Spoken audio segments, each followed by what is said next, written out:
Hi friends! In this lesson today we are going to start our line landscape, and we are going to use a bunch of different lines that we were practicing in our previous lesson. To start your line landscape, we are going to make a slightly curved line at the bottom of our paper. This is going to be the foreground, or the part of our artwork that's in the front.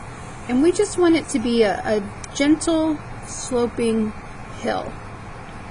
For the second step of our line landscape, we are going to make the background, and for our background we are going to use a zigzag line to make it look like mountains.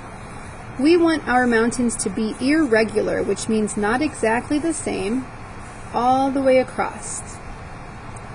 Once you have that zigzag line drawn, we are going to put a half circle right behind our zigzag line to make it look like the sun is rising behind our mountains. So to do that, I'm just going to pick a spot wherever I want my sun to go, and I'm going to put a curved line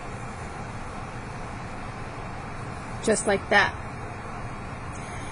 The next thing we're going to do is we are going to use these exact same lines, and we're going to repeat them in order to fill our line landscape.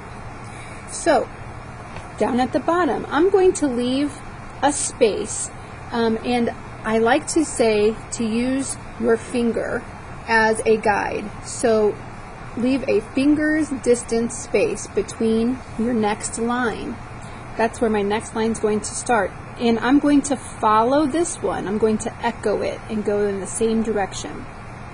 So I'm going to curve down and up, down and up. I'm going to do the same thing again, leaving a space. I'm going to go down and up, down and up.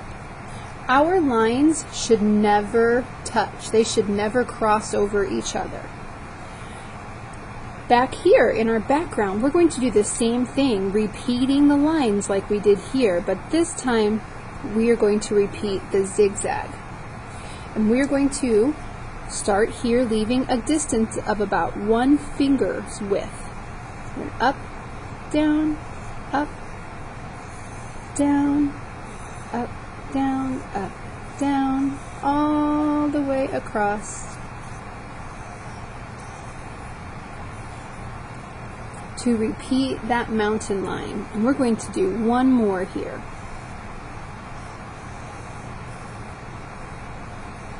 All the way across. And then our next step is going to be to repeat this half circle, again leaving a space, and it's probably going to go off the edge of our paper, and that is totally okay. We are going to draw, skip, draw. So this first one I can draw, and I can probably fit it in. So I'm just going to draw all the way around. The next one, I'm going to draw, skip that area, and draw again. Draw, skip, draw. And since I have more room on this side, I'm just going to add some more of my curved lines to fill that area. Once you have done that, you can trace your lines with a Sharpie or a black crayon, or just a regular old black marker if that's what you have available. We will trace everything with Sharpie, and then on our next lesson we will talk about coloring it in.